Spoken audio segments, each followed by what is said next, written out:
नमस्कार। चित्तौड़ दर्शन में आज समाचार में पुनः आप सभी का स्वागत है। नजर डालते हैं आज के समाचार की ओर। चित्तौड़गढ़ के शहरी क्षेत्र में गोल प्यौ पर स्थित दरगाह में कुल की फाता के साथ ही 5 दिवसीय उर्स का समापन हो गया।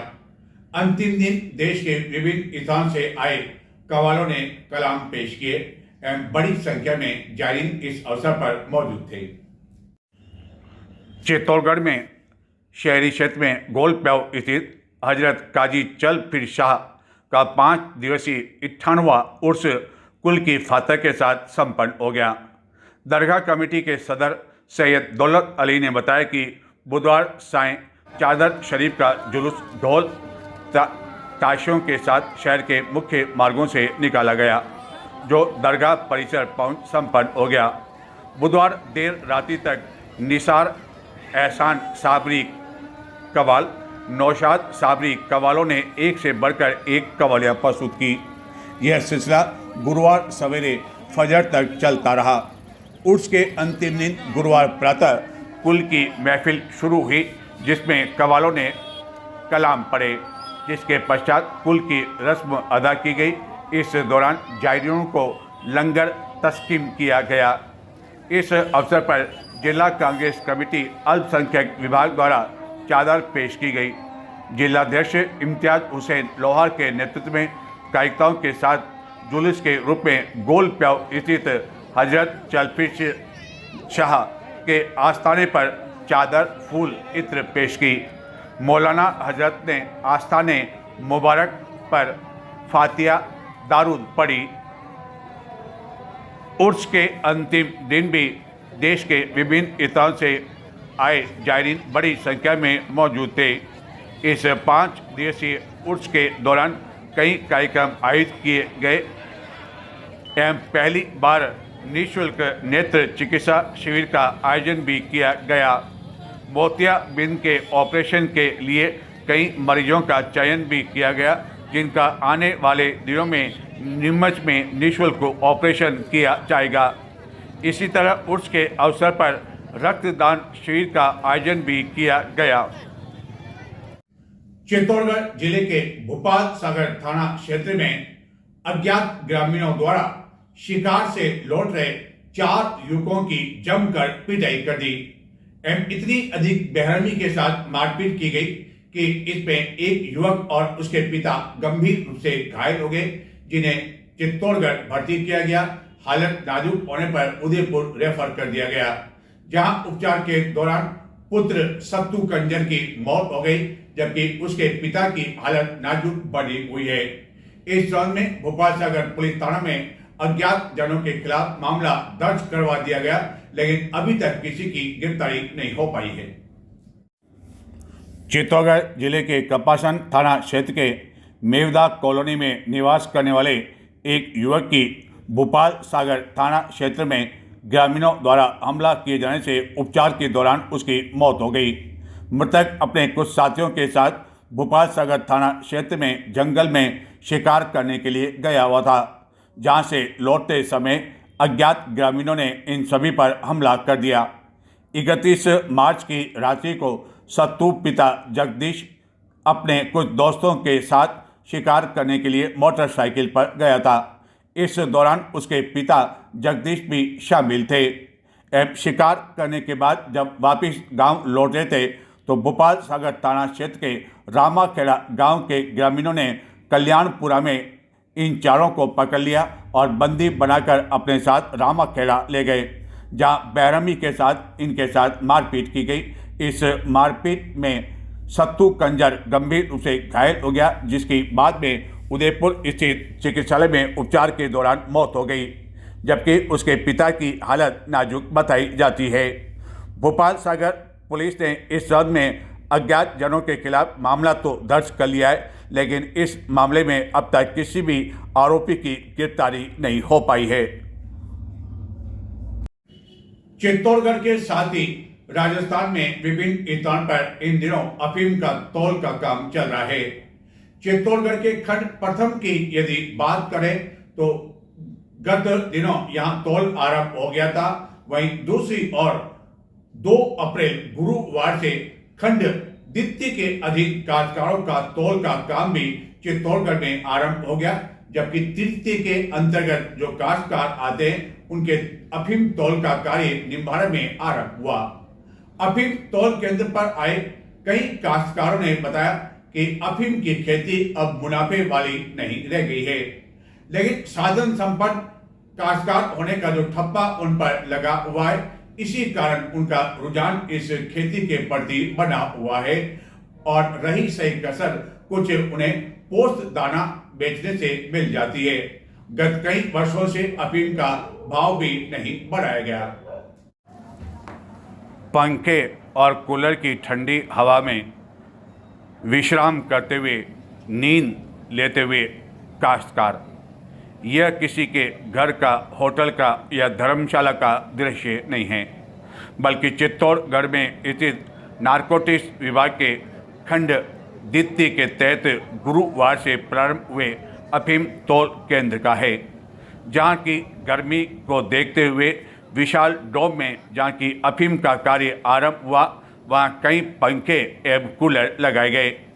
इस अफीम तौल के लिए गुरुवार तड़के से ही कई काश्तकार अपने परिवार के सदस्यों के साथ एकत्रित की गई अफीम अलग अलग बर्तन में लेकर यहां पहुंचने लगे और तौल आरंभ होने से पहले उनके लिए गर्मी को देखते हुए जो पंखे एवं कूलर की व्यवस्था की गई, उसमें वह चैन की नींद के साथ आराम करते हुए देखे गए, जबकि परिवार के अन्य सदस्य अफीम की निगरानी करने में लगे रहे। जबकि कई काश्तकार ऐसे थे जो कि अफीम का तौल होने के बाद तसल्ली से यहाँ सोते हुए देखे गए, जिन्होंने तौल केंद्र पर की गई व्यवस्थाओं की प्रशंसा भी की। नारकोटिक्स विभाग के खंड द्वितीय के तहत पहले दिन 6 तहसीलों के 14 गांवों के लगभग 300 काश्तकारों की अफीम तौली गई, जबकि खंड प्रथम में 5 दिन से अफीम तौल का काम जारी है। अधिकांश काश्तकारों ने इस दौरान 8 से 8.5 किलो अफीम का तौल करवाया। काश्तकारों ने 1 अप्रैल से अफीम के भुगतान में किए गए परिवर्तन पर नाराजगी जाहिर की, जिसके तहत अब काश्तकारों को नीमच स्थित फैक्ट्री में अफीम की जांच होने के बाद भुगतान किया जाएगा, जबकि अब तक तौल के दिन ही या 1-2 दिनों में काश्तकारों के खाते में ऑनलाइन भुगतान किया जा रहा था। काश्तकारों का कहना था कि नीमच स्थित फैक्ट्री में अफीम की जांच के दौरान कई बार कमियां निकालकर पूरा भुगतान नहीं किया जाता है। एवं इस अफीम तौल के बीच केंद्र सरकार के निर्देश पर अफीम तौल एवं जांच के नियम में भी बदलाव कर दिया गया है। अफीम को अलग अलग कैटेगरी में रखने के स्थान पर सीमित कैटेगरी में रखा जा रहा है। इस कारण अब काश्तकार को उसकी अफीम लेवल के परिणाम के लिए कुछ दिन इंतजार करना पड़ सकता है। पहले हाथों हाथ उसकी अफीम की कैटेगरी के बारे में जानकारी चित्तौड़गढ़ में ही मिल जाया करती थी। अब तौल केंद्र से अफीम को सीधे नीमच स्थित फैक्ट्री भिजवाया जाएगा।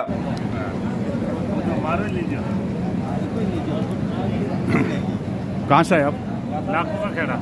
लाखों का खेड़ा। आज तौल शुरू हुआ है। तौल हो रही है।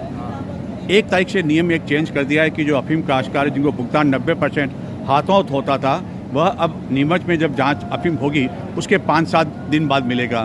तो ये आपको नियम मालूम है? पता चला? 2-4 दिन 5 दिन तो मालूम है। हाँ, तो क्या कहना चाहेंगे इसको? पहले जो आपको हाथों हाथ या 1-2 दिन में हो जाता था, अब 5-7 दिन में भुगतान होगा, तो क्या कहना चाहेंगे आपको? पहले होता था सही है। और इस बार यदि अफीम की बात करें तो किस तरह की अफीम हुई? क्योंकि बीच में दीपावली के आसपास बारिश भी हो गई थी, तो उस कई लोगों को दूसरी बार बुआई करनी पड़ी, लड़ाई नहीं करनी पड़ी। तो अफीम की फसल अनुदान किस तरह हुई? मतलब ठीक ठाक हुई या बढ़िया हुई? किस तरह हुई? अच्छी नहीं हुई है। अच्छी नहीं हुई है। अच्छा, तो कोई रोग भी फसल में कशो रोग वे गयो? खांकरे रोग गयो। हाँ, तरह तरह का रोग वे गया है। तो उत्पादन की यदि बात करें तो वह तो बैठ गई औसत अफीम जो आपके वे 7-8 किलो बेटी अण्या तण्या बेटी मतलब आप हिंदी में बात करें तो जैसे तैसे पहुंच पाई और पट्टा बच गया, ये बात करेंगे साहब से, मतलब भगवान का चमत्कार कहो या क्यों कहो। तो यदि औसत अफीम आप नहीं दे पाते हैं, 7-8 किलो नहीं दे पाते हैं, तो क्या पट्टा कटने का डर रहता है? लेकिन क्या जब एक हंकाई का समय भी होता है कि आप फसल हंकपाई कर सकते हो, तो वो हंकपाई नहीं की क्या आप लोगों ने? बहुत सारे में कोई हंकपाई भी है। एक जो आपकी काश्तकारों की गत कई समय से मांग चल रही है कि अफीम का भाव बढ़ाया जाए, क्या आप बता सकते हैं कि ये जो अफीम का भाव चल रहा है, जो मुश्किल से आपको 1500-1700 रुपये प्रति किलो मिलता है, लगभग इतना मिलता है, तो ये जो भाव मिल रहा है आपको कितने समय से मिल रहा है? कितने साल हो गए जो अफीम के भाव अब तक नहीं बढ़ाए गए? नरेश साल में गया 20-25 साल 20-25 साल से। तो एक तो आपकी जो मांग इस समय चल रही है अफीम के भाव बढ़ाए जाएं, और क्या आपकी मांग है जो हमारे माध्यम से आप सरकार तक पहुंचाना चाहते हैं? और किसी मांग है आपकी? भाव बढ़ाना था, भाव अफीम का। हाँ, भाव तो मैं हाँ, भाव तो एक तो बढ़ा। हाँ, और इसके अलावा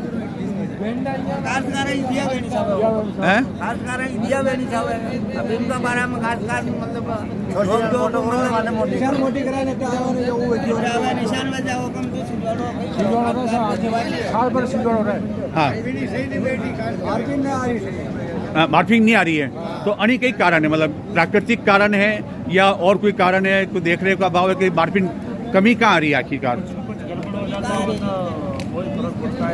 खासकर तो बहुत सूखा के लेके आते हैं, हाँ, बाकी कोई बचता ही नहीं है, वो दाना बचता है, थोड़ा बहुत दाना और बस। और बीच में जो है नारकोटिक विभाग के अधिकारियों ने छापा मारी कार्रवाई भी की थी। आप लोग यहाँ धरना देने भी आए थे, 2 बार आपने धरना दिया, तो उसके बारे में क्या कहना चाहेंगे? वाकई में जो ये छापामारी होती है, क्या ये गलत तरीके से होती है?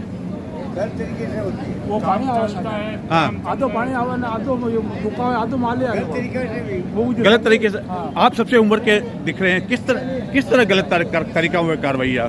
जो वहाँ तोलता है तो अफीम के अंदर पानी आता है, तो पानी को ही तोलता है, ये चोरी का होगा, ये इसका होगा, पानी को सुखाते थे तो जब अफीम बनती है उसके रह के 20 किलो अफीम में तो 2-4 ग्राम अफीम रह गए हो। तो डोडे से जब आप चिराई करते हैं, लुवाई करते हैं, हाँ। तो उस समय अफीम जब निकलती है, हाँ। तो ये पानी फिर कहाँ से आ जाता है? पानी वो मीने नाक देते तो वहाँ छन आवेगा। और ओस का पानी भी होता है ये कुछ? हाँ, मतलब और का पानी सुबह गबा पी जाना सर गबा। हाँ, तो फिर क्या आप सुखाते हैं तो अपने आप निकल जाती है? अपने आप पानी निकल जाती है। और जैसे गत साल की बात करें तो दीपावली के आसपास पट्टा आपको दे दिया था, पहली बार ऐसा हुआ कि समय पर पट्टा दे दिया था, तो उसका कुछ फायदा हुआ नहीं हुआ? फायदा हुआ। किस तरह का फायदा हुआ? और भाई तो अम्बल टाइम पे मनका के बेगी तो पानी ना आयो, कम पानी आयो, तो अनी साल आप कहीं उम्मीद कर रहे हो कि अनी साल भी पानी घणो आयो, 20-20 किला पानी आयो, 20-20 किला पानी आ गया? पानी आयो, कोनो पानी होई वो हरे पानी जो पानी नंबर उसी पानी रिकी से। लेकिन सुखाने के बाद तो कहते हैं कि अब बिल्कुल शुद्ध अफीम हो जाती है, अच्छी गाढ़ता आ जाती है, तो सुखाने के बाद भी फर्क नहीं पड़ा क्या? पड़ेगा पानी मीन निकले जो मीनो गड़वाट निकले मीनो तो लाके से गड़वाट कोई है। अच्छा, और यदि पट्टे की बात करें तो क्या आप मानते हैं कि इस बार भी जो है पट्टा जो है आपने ये दीपावली के आसपास मिल जाना चाहिए? दीपावली के आसपास मिल जाना चाहिए। दिवाली का आसपास कोई भेजा हुआ है, हाँ, तो अफीम टाइम पे आता है तो गर्मी नहीं पड़े जी अफीम की पैदावारी भेजे। अच्छा, कुछ महिलाएं भी है, महिला के नाम पे भी पट्टों तक मिला तक है, तो महिलाएं भी खेती करने के लिए आई हुई है। आप भी जो है अटे अफीम लेवा आया, तो कोई पट्टो आपके नाम पर है कि नाम पर है?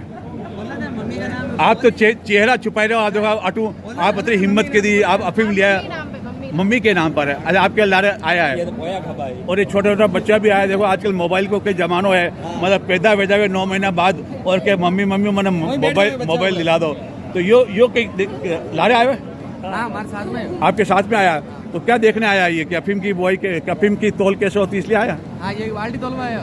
बाल्टी तोलवाया। अच्छा, लेकिन हम देख रहे हैं क्या उम्र होगी इसकी? तो 6 साल को। 6 साल का। 6 साल का इसका ध्यान पूरा माता पिता में नहीं है, पूरा जो है मोबाइल में इसका ध्यान है।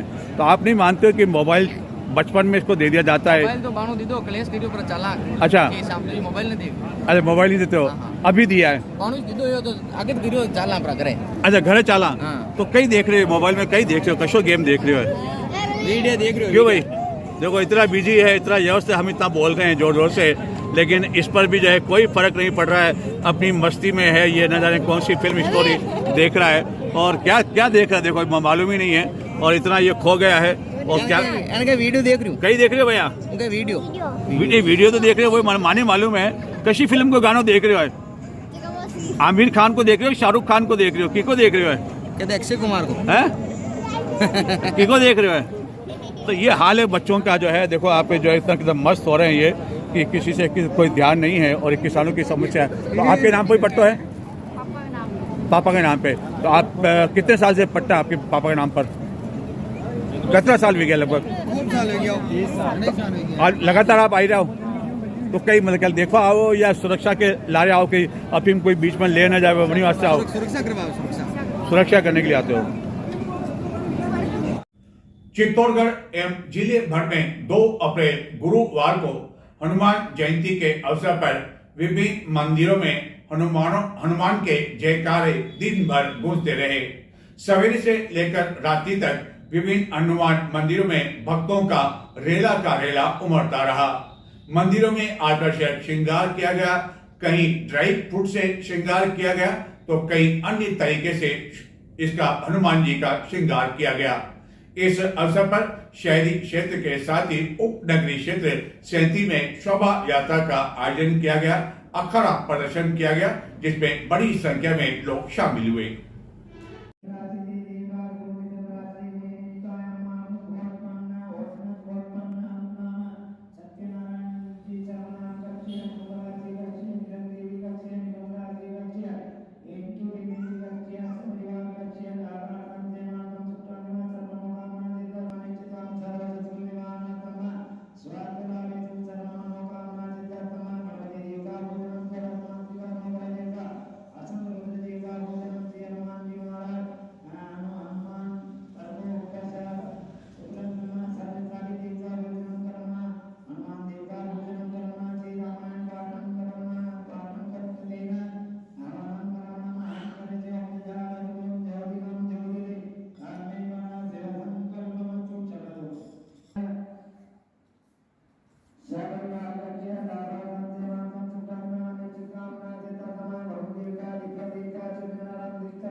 हनुमान जयंती के अवसर पर चित्तौड़गढ़ एवं जिले भर में गुरुवार को विभिन्न कार्यक्रम आयोजित किए गए। इस अवसर पर नगर पालिका कॉलोनी चित्तौड़गढ़ स्थित हनुमान मंदिर में आकर्षक श्रृंगार किया गया, जहां दिन भर भक्तों का तांता लगा।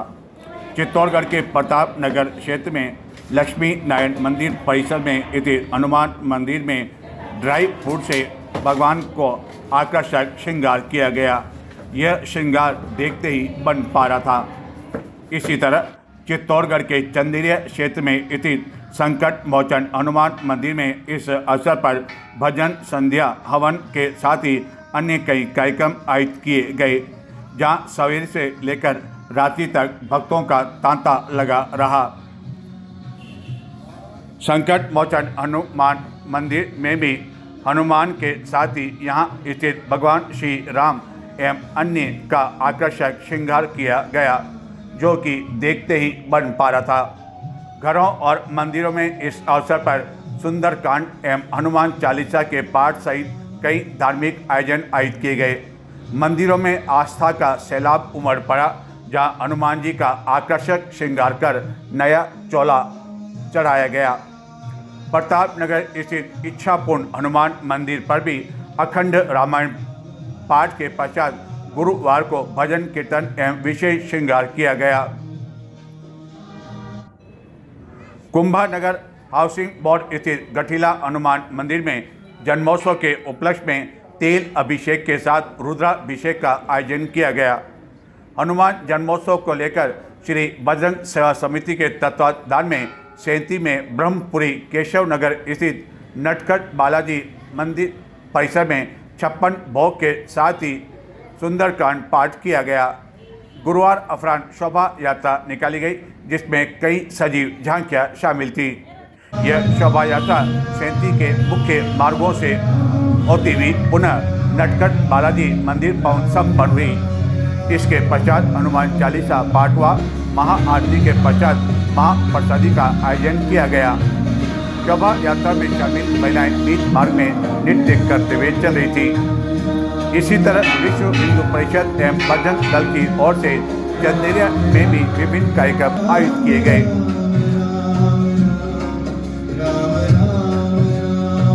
चित्तौड़गढ़ शहर में शीतला चौक स्थित छबीला हनुमान मंदिर पर भी 2 दिवसीय हनुमान जन्मोत्सव के तहत प्रातः हवन एवं सायं आरती के पश्चात भजन संध्या आयोजित की गई।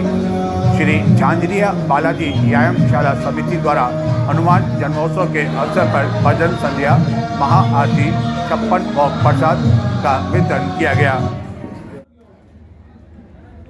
शहरी क्षेत्र में श्री छबीला हनुमान जी मंदिर में भी आकर्षक श्रृंगार किया गया एवं यहाँ से शोभा यात्रा भी निकाली गई, जो चित्तौड़गढ़ के शहरी क्षेत्र में मुख्य मार्गों से गुजरती हुई पुनः मंदिर पहुंच संपन्न हुई, जहां की महाप्रसादी का आयोजन किया गया।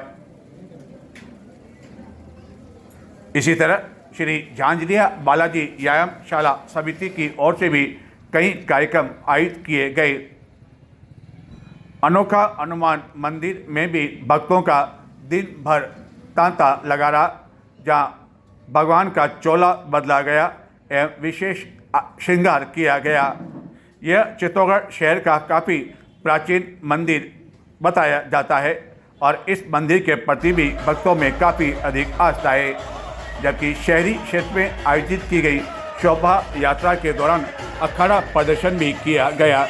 इस शोभा यात्रा में बड़ी संख्या में लोग शामिल थे।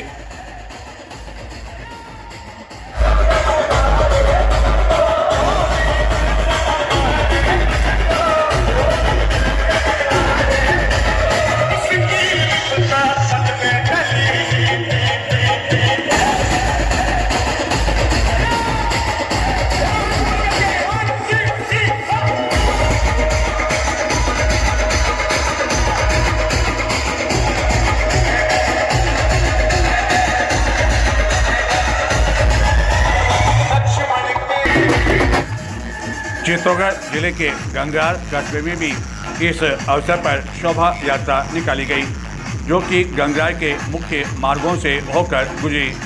शोभा यात्रा का बीच मार्ग में जगह जगह स्वागत किया गया। शोभा यात्रा में शामिल एक अश्व अपने करतब से सभी का ध्यान आकर्षित करने में लगा हुआ था। इसी तरह जिले में अन्य कई स्थानों पर भी हनुमान जयंती धूमधाम से मनाई गई। चित्तौड़गढ़ की नव नियुक्त जिला कलेक्टर डॉक्टर मंजू के 3 अप्रैल शुक्रवार को पदभार ग्रहण किए जाने की संभावना है। वहीं दूसरी ओर लगभग 2 साल तक चित्तौड़गढ़ में काम करने वाले जिला कलेक्टर आलोक रंजन को प्रशासनिक अधिकारियों आदि द्वारा विदाई दी गई। हालांकि इस विदाई में चित्तौड़गढ़ में कई संस्थाएं, संगठन आदि है, उनकी ओर से विदाई को लेकर बढ़ चढ़कर किसी तरह का कोई कार्यक्रम आयोजित नहीं किया गया। जबकि अब तक चित्तौड़गढ़ जिले में कई ऐसे जिला कलेक्टर भी रहे हैं जिन्हें उनके स्थानांतरण होने पर विदाई के दौरान लोगों में होड़ सी मच जाया करती थी, क्योंकि कोई न कोई कलेक्टर जब यहां से गया तो अपने नवाचार के कारण वह अमिट छाप छोड़ के चला गया। और यही कारण है कि आज भी चित्तौड़गढ़ के कई लोग ऐसे जिला कलेक्टर को याद करते हैं जिन्होंने अपने व्यवहार से, अपने कार्य से, नवाचार से लोगों में जगह बनाई। लेकिन जिला कलेक्टर जिनका जोधपुर में स्थानांतरण हो गया, आलोक रंजन की यदि बात करें तो विवादों से नाता उनका काफी अधिक रहा। नवाचार की यदि बात करें तो इन 2 वर्ष में ऐसा कोई नवाचार उनकी ओर से नहीं किया गया, जिसके कारण उनकी विदाई जब हुई तो लोगों में होड़ मच गई हो, सड़कों में होड़ मच गई हो और लोग उन्हें आने वाले दिनों में कई दिनों तक याद करते रहे, ऐसा लगता नहीं है। और अब उम्मीद की जा रही है कि नव नियुक्त जिला कलेक्टर मंजू चौधरी अपना पदभार ग्रहण करने के बाद वह अपने कार्य से किस तरह लोगों में अपनी अमिट छाप बनाने में सफल हो पाती है। चित्तौड़गढ़ के निवर्तमान जिला कलेक्टर को प्रशासनिक अधिकारियों एवं कर्मचारियों की ओर से विदाई दी गई। हालांकि इस दौरान चित्तौड़गढ़ में कई संगठन संस्थाएं हैं जिनके द्वारा अन्य जिला कलेक्टर की तरह निवर्तमान जिला कलेक्टर आलोक रंजन को विदाई नहीं दी गई। गत 2 वर्ष के दौरान जिला कलेक्टर के रूप में आलोक रंजन द्वारा चित्तौड़गढ़ को कोई बड़ी सौगात नहीं दी गई एवं उनके द्वारा उठाए गए कुछ कदम विवादों के बीच भी घिरे रहे। खास तौर पर दुर्ग पर अंतिम दिनों में प्रसाद बेचने वाले कई लोगों को जब यहाँ से हटाया गया तो वह जब जिला कलेक्टर के पास गुहार करने पहुंचे तो उन्होंने 2 टूक शब्दों में इनकार कर दिया कि वह दुर्ग पर प्रसाद भी नहीं बेच पाएंगे। इस पर दुर्ग पर प्रसाद बेचने वाले छोटे व्यापारियों में काफी अधिक आक्रोश भी देखा गया।